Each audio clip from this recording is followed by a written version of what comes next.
आइए दोस्तों देखते हैं। पहला क्वेश्चन है, भारत में जूट का पहला कारखाना कहाँ स्थापित किया गया था। ये किया गया था पश्चिम बंगाल के रिसड़ा में।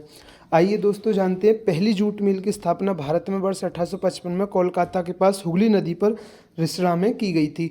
दोस्तों एक एग्जाम में डेट भी पूछी गई थी कि भारत में जूट का पहला कारखाना कब स्थापित किया गया था। ये 1855 में किया गया था। आइए नेक्स्ट क्वेश्चन देखते हैं।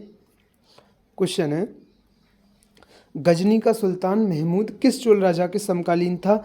इसका आंसर होगा राजेंद्र प्रथम। चोल वंश के बारे में ये दो फैक्ट बहुत ज़्यादा पूछे जाते हैं। जैसे पूछा जाता है चोल वंश के संस्थापक कौन थे, विजयालय थे।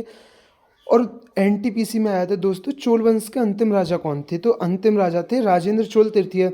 चोल वंश पर लगभग 21 राजाओं ने शासन किया था। जो चोल वंश के अंतिम राजा वो राजेंद्र चोल तृतीय थे, जिन्होंने 1246 ईस्वी से 1279 ईस्वी तक शासन किया था। आइए, ये बहुत पूछे जाते हैं कि चोल काल में जो भूमि के प्रकार है उन्हें अलग अलग नामों से जाना जाता है।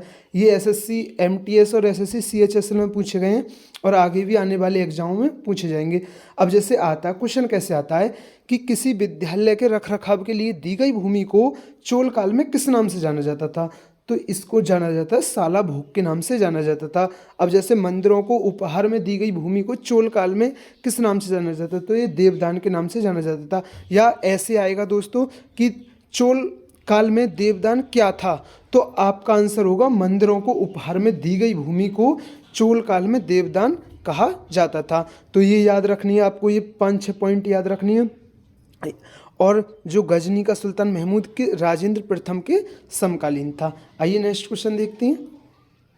नेक्स्ट क्वेश्चन है, भारत में कौन से वर्ष में 14 बैंकों का राष्ट्रीयकरण हुआ, तो ये थी डेट 1969। हम जानते हैं 19 जुलाई 1969 को उस समय हमारे प्रधानमंत्री कौन थे, इंदिरा गांधी प्रधानमंत्री थी हमारी। और जो 14 निजी बैंकों का उन्होंने राष्ट्रीयकरण कर दिया था। और 1969 के लगभग 11 साल बाद 1980 में 6 और बैंकों का राष्ट्रीयकरण हुआ था। तो आपको दोस्तों याद रखना है कब हुआ था। अगर 14 बैंकों का राष्ट्रीयकरण तो 1969 डेट है, अगर 6 बैंकों का राष्ट्रीयकरण तो 1980 डेट है। आइए नेक्स्ट क्वेश्चन देखते हैं। क्वेश्चन है, हरियर और बुक्का ने कर्नाटक में एक स्वतंत्र राज्य की स्थापना की और 1336 में डैश नदी के तट पर राजधानी विजयनगर की स्थापना की। तो ये तुंगभद्रा नदी के तट पर हरियर और बुक्का ने विजयनगर साम्राज्य की स्थापना की थी। इससे पहले एक एग्जाम में पूछा गया था कि विजयनगर साम्राज्य की स्थापना किन राजवंश ने की थी, तो वो की थी संगम राजवंश ने। इससे पहले भी मैंने बताया था कि आया था क्वेश्चन कि विजयनगर साम्राज्य की स्थापना किस राजवंश द्वारा की गई थी, तो इसका आंसर था संगम राजवंश। क्योंकि संगम वंश के दो भाइयों हरियर और बुक्का ने मिलकर 1336 ईस्वी में तुंगभद्रा नदी के तट पर विजयनगर साम्राज्य की स्थापना की थी। ये क्वेश्चन बहुत बार पूछा जाता है कि विजयनगर साम्राज्य की जब स्थापना हुई तब दिल्ली का सुल्तान कौन था, तब दिल्ली का सुल्तान कौन था। ये कई बार क्वेश्चन आया है कि विजयनगर साम्राज्य की स्थापना के समय दिल्ली का सुल्तान कौन था, तो इसका आंसर होगा मोहम्मद बिन तुगलक। कौन था, मोहम्मद बिन तुगलक, जो 1325 से 1351 ईस्वी तक शासन किया था। आइए नेक्स्ट क्वेश्चन देखते हैं। नेक्स्ट क्वेश्चन है, हॉर्नबिल महोत्सव कितने दिनों तक आयोजित किया जाता है। ये आयोजित किया जाता है 10 दिनों तक। ये हॉर्नबिल महोत्सव कब मनाया जाता है, आप जानते हैं नागालैंड की स्थापना हुई थी 1 दिसंबर 1963 को।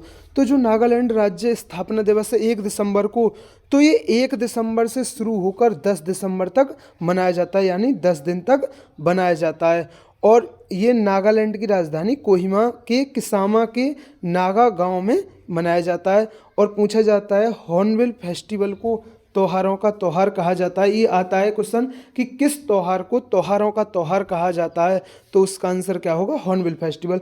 जो हॉर्नबिल नाम है ये एक पक्षी के नाम पर रखा गया है। जो हॉर्नबिल महोत्सव का नाम है ये एक हॉर्नबिल पक्षी के नाम पर रखा गया है। एक एग्जाम में पूछा गया था कि हॉर्नबिल महोत्सव की शुरुआत कब हुई थी, तो ये वर्ष 2000 में हॉर्नबिल महोत्सव की शुरुआत हुई थी। अब जो 2023 में ये हर साल 1 से 10 दिसंबर तक यानी 10 दिन तक मनाया जाता है। तो 2023 में हॉर्नबिल महोत्सव का 24वां संस्करण आयोजित किया गया था। अब 2024 में देखेंगे तो इसका 25वां संस्करण 1 दिसंबर से 10 दिसंबर तक आयोजित किया जाएगा और इस हॉर्नबिल महोत्सव को नागा जनजाति मनाती है, तो ये भी याद रखना है। और एक जैसे ये हॉर्नबिल महोत्सव 10 दिनों तक, एक केरल का भी ओणम फेस्टिवल वो भी 10 दिनों तक मनाया जाता है। और पूछा जाता है कि केरल का ओणम फेस्टिवल कितने दिनों तक मनाया जाता है, तो आंसर होगा 10 दिन। और पूछा जाता है कि केरल का ओणम फेस्टिवल किसके उपलक्ष्य में मनाया जाता है, ये राजा महाबली के आगमन के उपलक्ष्य में मनाया जाता है। ऐसा माना जाता है कि वो इन 10 दिनों के लिए हमारी धरती पर आते हैं रहने के लिए। तो कौन, राजा महाबली, तो नाम याद रखना है राजा महाबली के। और पूछा जाता है ओणम फेस्टिवल किस महीने में मनाया जाता है, तो ये अगस्त सितंबर में मनाया जाता है और कितने दिनों तक लिए, 10 दिनों के लिए। तो दोस्तों आपको इतना याद रखना है। अगर दोस्तों हमारी वीडियो अच्छी लगी हो तो हमारे चैनल को सब्सक्राइब करें। थैंक यू दोस्तों।